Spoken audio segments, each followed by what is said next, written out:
Well, boys and girls, welcome to Bear Moto. It's been a while since I've done a video, and more so, no real reason to why I haven't done it. Just been busy. I had to trek down to the Hunter Valley for a wedding. Had to. The missus and I had a weekend away. The other weekend, down to Kingscliff, purely for the fact that we won't have one before our wedding. So yeah, I've been busy, but still loving it. Still working a lot.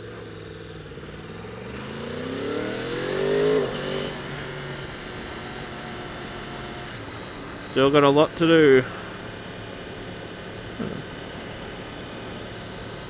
But yeah, no, nothing much has been happening. I've been working a lot.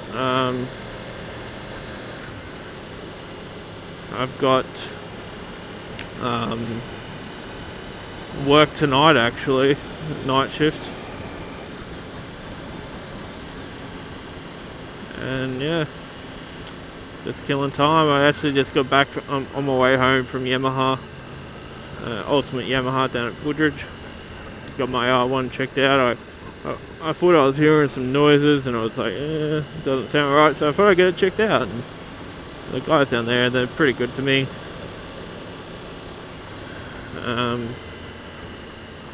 So they checked it out, and for the last half hour I've just been talking shit, really.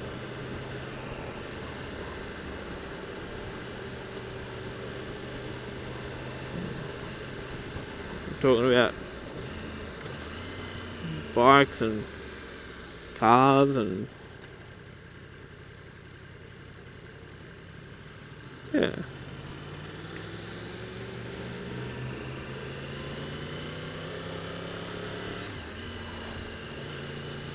Not much else has been happening. Day-to-day stuff.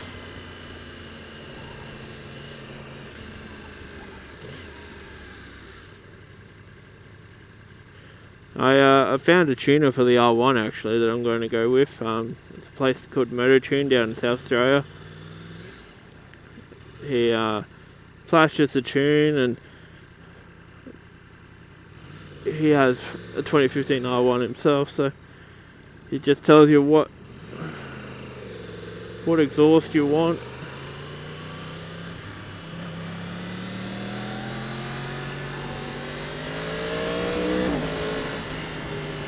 And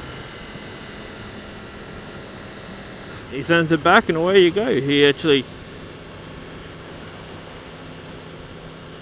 made 202 real horsepower in his R1. So, not that I'm chasing horsepower any, because I think doesn't need it. It smooths out the throttle. It with an extra $800, and I can add the auto blipper if I want, which I'm still debating on that one, purely for the fact that I don't know if I'd use it, because I always do a downshift anyway. But definitely the throttle response would probably be the biggest improvement. Decels can be pretty horrendous.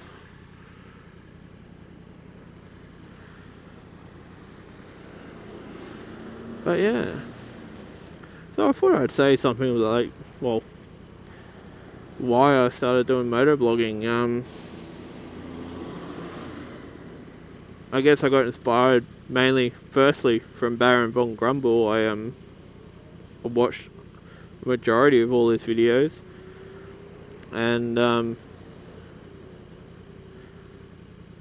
yeah, his just day-to-day commentary of what he does is awesome. Like, the 24-hour challenge that he did on the BMW inspired me to buy a BMW.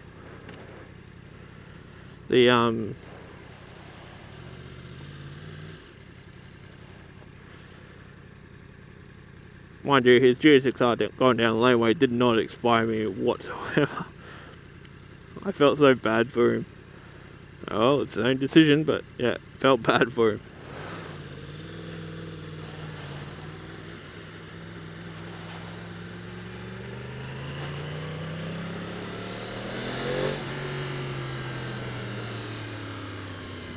And then, yeah, there's a few other things like, well, of course, in Australia, riding with Tom, and I felt so bad hearing about his mate Seb. And then, Adrian Nickelodeon. Follow him and Leadpin on Facebook and Instagram, and some of the shit they post is just hilarious.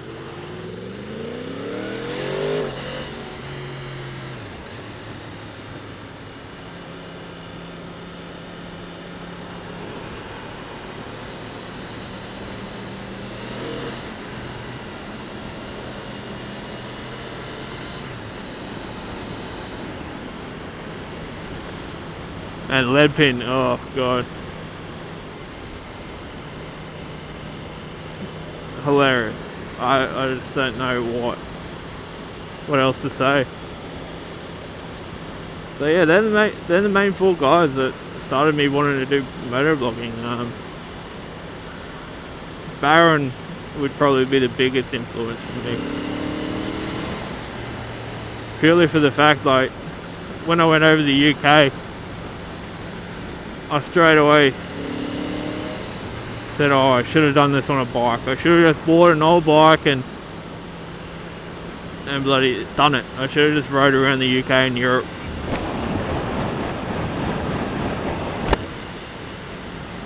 Which is still a possibility. I can still do that.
Come on.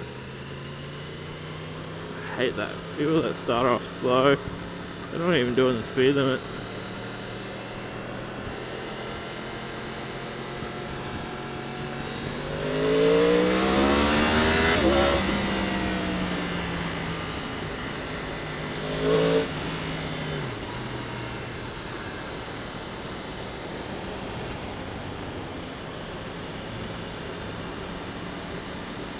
But yeah, so that's the main reason why I started doing motovlogging, partly to entertain myself as well, and not so much boring rides, but more commuting or trips to and from. Oh, she got nice eyes. And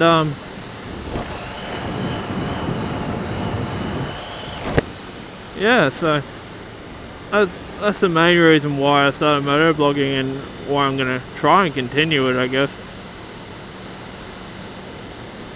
I know I've got a lot to learn, and a lot to tweak in terms of settings on my camera and what content's actually relevant, what's not, and yeah.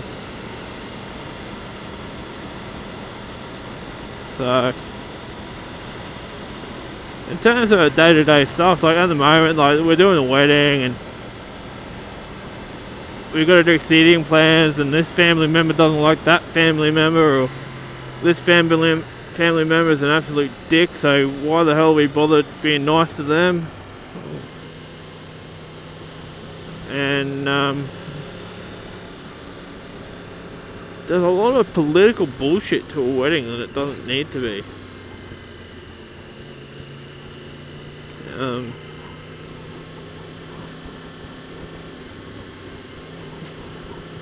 After doing this once, I can't see why people would want to do it again.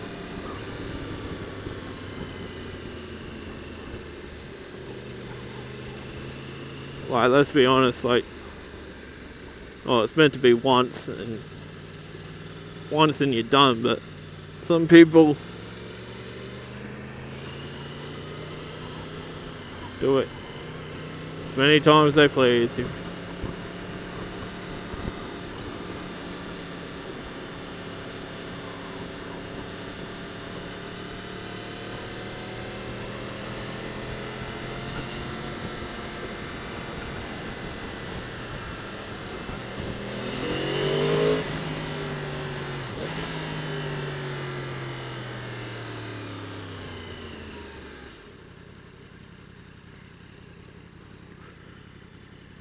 Once is definitely enough for me.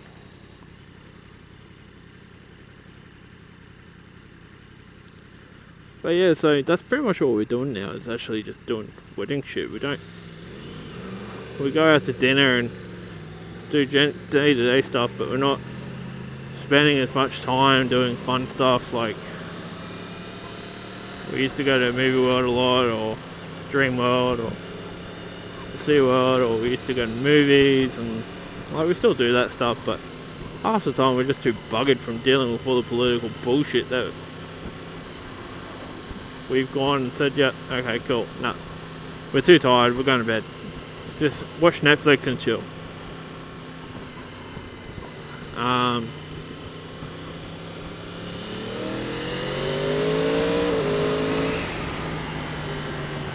And that's what we do. We watch Netflix and chill. We just finished watching the second season of Pokemon.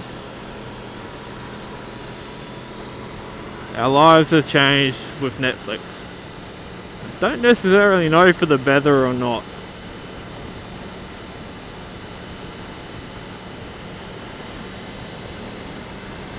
But yeah, definitely looking forward to the honeymoon. Like, the honeymoon's planned. We're going to Thailand. We're doing 5 nights in Phuket, 2 nights on the River Kwai, and then 5 nights in Bangkok. And definitely keen for that. I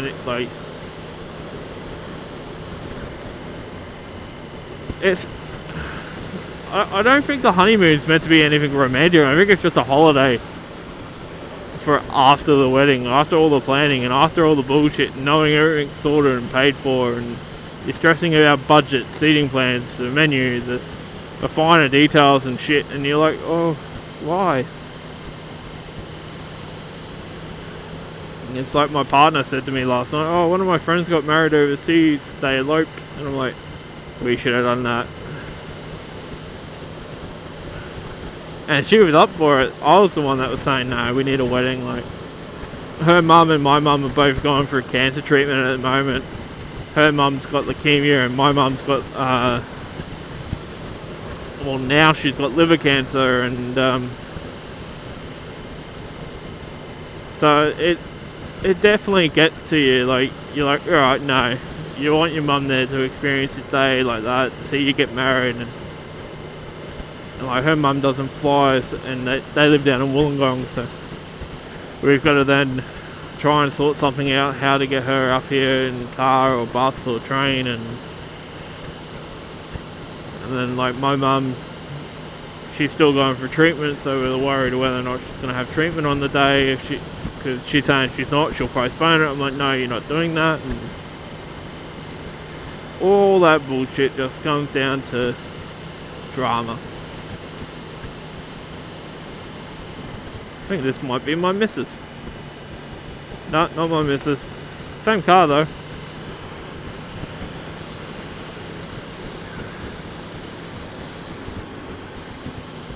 But yeah, so yeah, anyways, back to the R1. I got it checked out and they said it's all good, and we got a note so on the file saying if I have any issues further on that they've got it on there, so I'm all sweet. I can give her a bit more love now.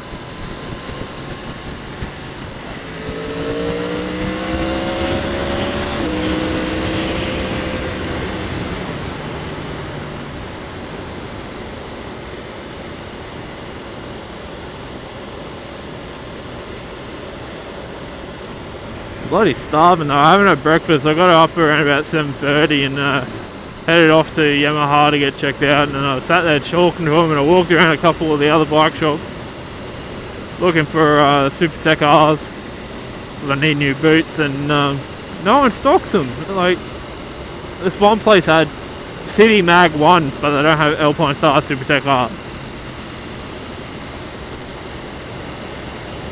Like, that's a big price gap. If they had the Supertech R's next to the Mag 1s, they'd probably sell more the Supertech R's.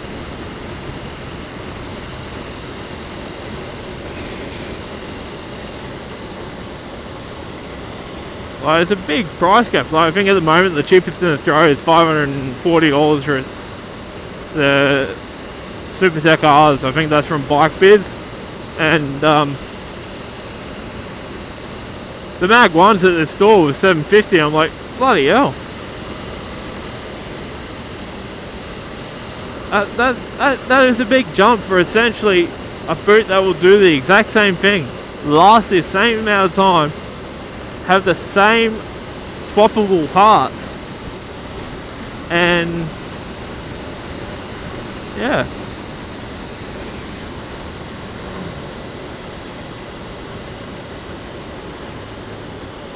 Don't know if this guy's flashing me. I'll just say thank you anyway, just in case.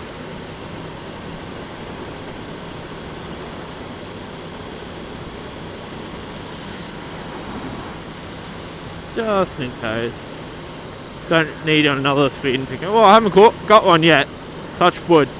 I think I actually got pinged the other day, but I'm not sure. I was coming around a fun corner on the way to work, and there was a copper about halfway down the road, and I don't know which direction he was facing at the time, but he didn't stop me, and he had a handheld camera, so the only way, I guess, unless he took a photo of my plate on the way back when I went past, but I don't know.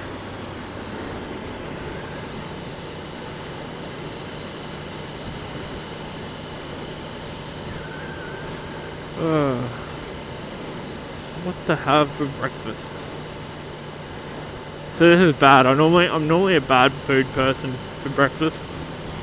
Like, my missus, she leaves for work at 11, so I have to be somewhat good now. When it comes to lunch, and it's like, well, what can I have for lunch? And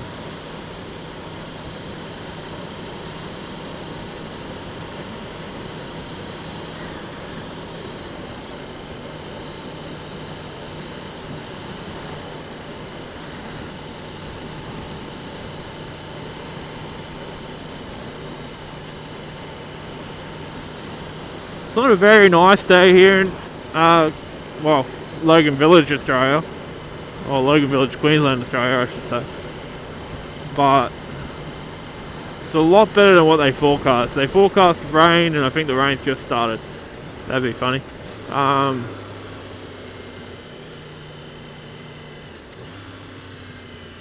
They forecast rain, they forecast bloody storms yesterday or something like that, and I rode to work yesterday and it was beautiful the whole day.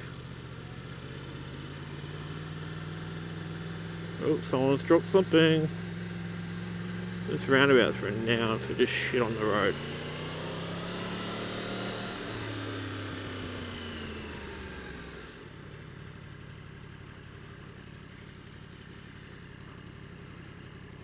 And there you go. Well, thanks for watching, and I'll catch you later.